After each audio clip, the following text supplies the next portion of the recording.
Good morning to all my friends and family. I've been living in this suburb here at Winston Hills for almost 45 years, and there's a bush track close to my home that I discovered a number of years ago. But one day when I was walking it, I came across a red-bellied black snake, and it quickly became my most unfavourite walking track. But this year, during COVID-19, I've had the pleasure of rediscovering this bushland close to home, and I'm committed to spending a lot more time just walking these paths and just enjoying the serenity and the peacefulness of this natural setting. What it appears to be, just looking here, may have been a bridge at some point in time. Obviously it's man-made, with blocks of sandstone up the top there, and the creek is lined with a sandstone bed as well. But once again, I'm not entirely sure what the history is of this particular area that I'm in now, but I'd like to find out.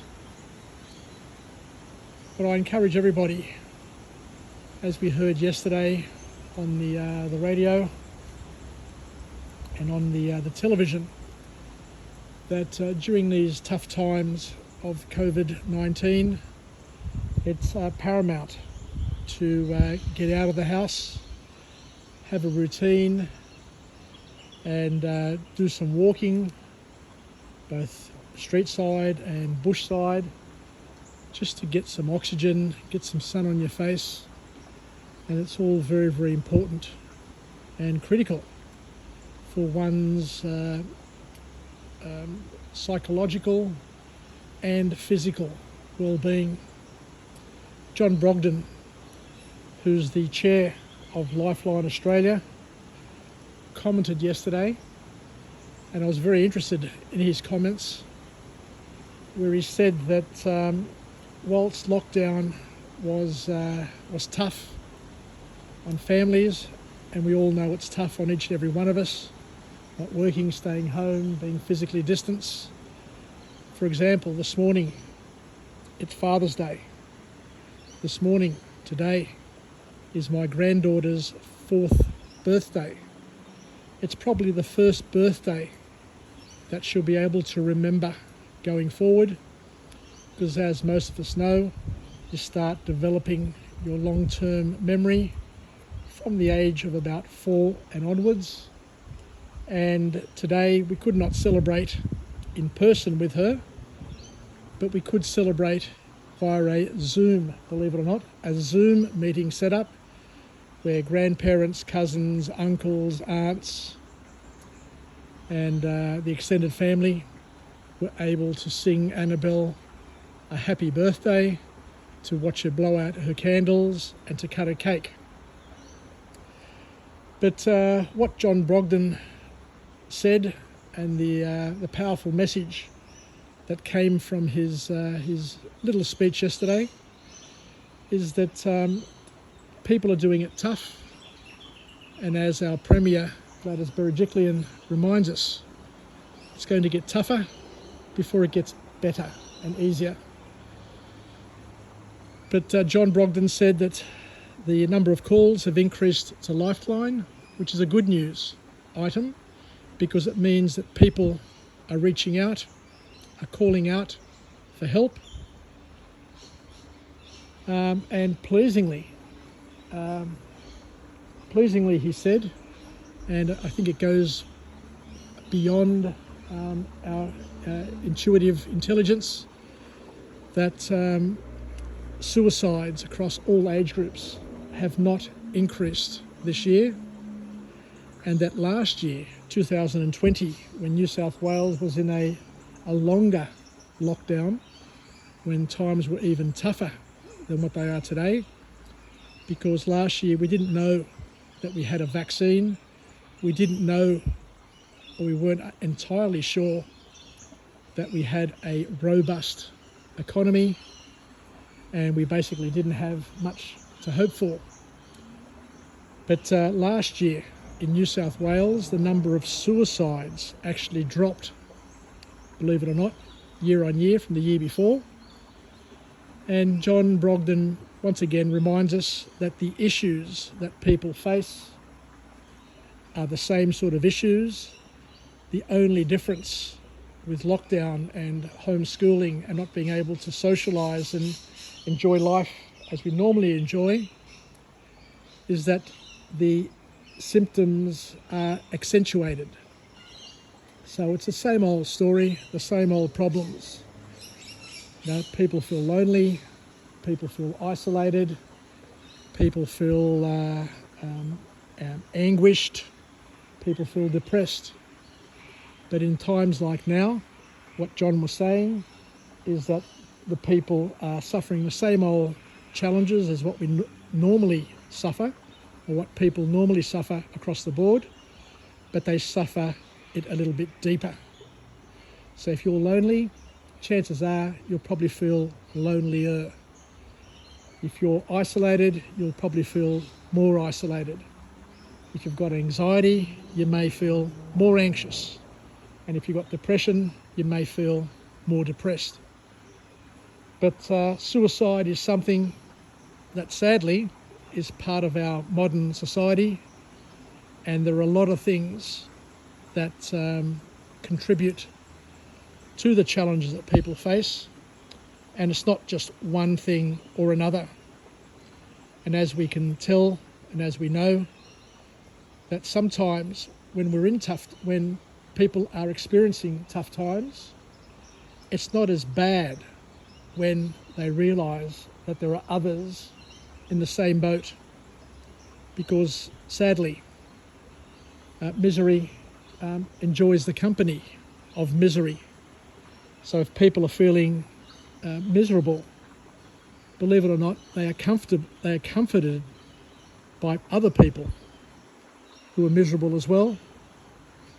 And as the old parable from the Bible says, you know, if you're feeling bad, I can't quote it word for word because I'm just doing it on the spot here. But if you're feeling bad, just consider that there are other people who are in worse positions than what we are. But thankfully, we live in Australia. We live in a tier 1 country, economy, society, and there are avenues, there are organisations that can reach out and help. There is financial assistance in terms of disaster payments for people who are not working in a lockdown LGA, which is $750 a week tax-free. And for many people, you know, for apprentices, for example, who on average earn about $450 a week taxed, you know, sitting at home and earning $750 untaxed is a bonus. You know, there's rental assistance, there is business assistance, and there's a whole stream of packages that make life not perfect, but a little bit easier to get through. It could be worse. Now, you could be in Greece, you could be in another country where they don't have these packages, and you'll be feeling things a lot tougher. So once again, the bottom line, according to John Brogden, who is the chair of Lifeline and who has had suicidal thoughts and challenges himself in the past, is that there is a light at the end of the tunnel. There is a bridge to get us from this side of the bank to the other bank, albeit that it's a little bit slippery and a little bit uncertain, but we will get through this. Once the vaccination rates hit the 70 and 80% thresholds, and I'm pleased to say that New South Wales hit 40% this morning, that the economy will open up. Freedoms will come back to those who are vaccinated. Tomorrow at work, or anybody working in the construction industry need to understand that if you're not vaccinated, if you haven't received your first vaccination, then you will not be able to work legally on any site in Sydney. So tomorrow people will be asked to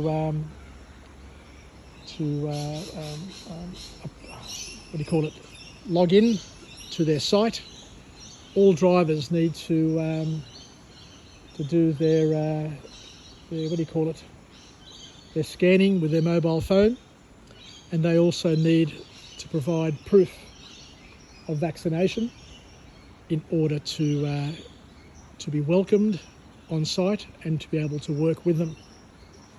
Tough measures, but they're measures that the New South Wales government has decided are critical for getting us back on course, getting us back on path, and protecting the majority of people from serious illness, from death, and from passing on this insidious disease.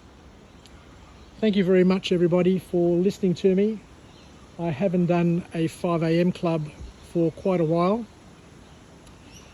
but I'm feeling a lot more confident, a lot happier at the moment. I did have a kidney stone that I was battling for a while, but had that operated on last week and feel that I am back to full health. And there's nothing worse, I've got to tell you, there's nothing worse than being vulnerable from a health perspective.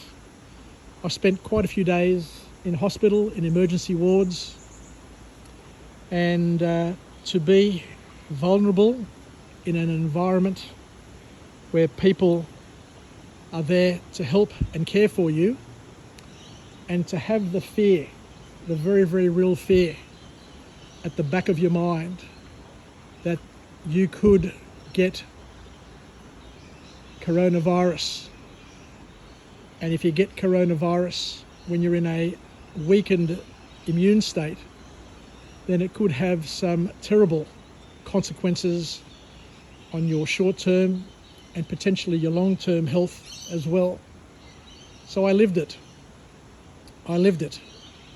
And every time somebody came near me, be it a nurse, a doctor, a cleaner, and a security guard or whatever in the hospital there, I always had at the back of my mind what would be the risk of contracting coronavirus when you're not 100% fit and well. So I dare say that there are a number of people who are in that predicament, people who are far worse or who are far more ill than what I was, and it's only fair to ask and to demand and to expect that all health workers in the New South Wales health system, including doctors, nurses, caretakers, cleaners, administration staff, you name it, at every place in the hospital there that come into contact either directly or indirectly with patients or their families, that it's only reasonable that in a first world country, in a educated country, that we do whatever we can to protect those who don't have the benefits of a strong, healthy body and a resilient immune system. I think I'll leave it there. I've spoken a lot more than what I expected to have a chat to you about, but it's amazing how one thing leads to another.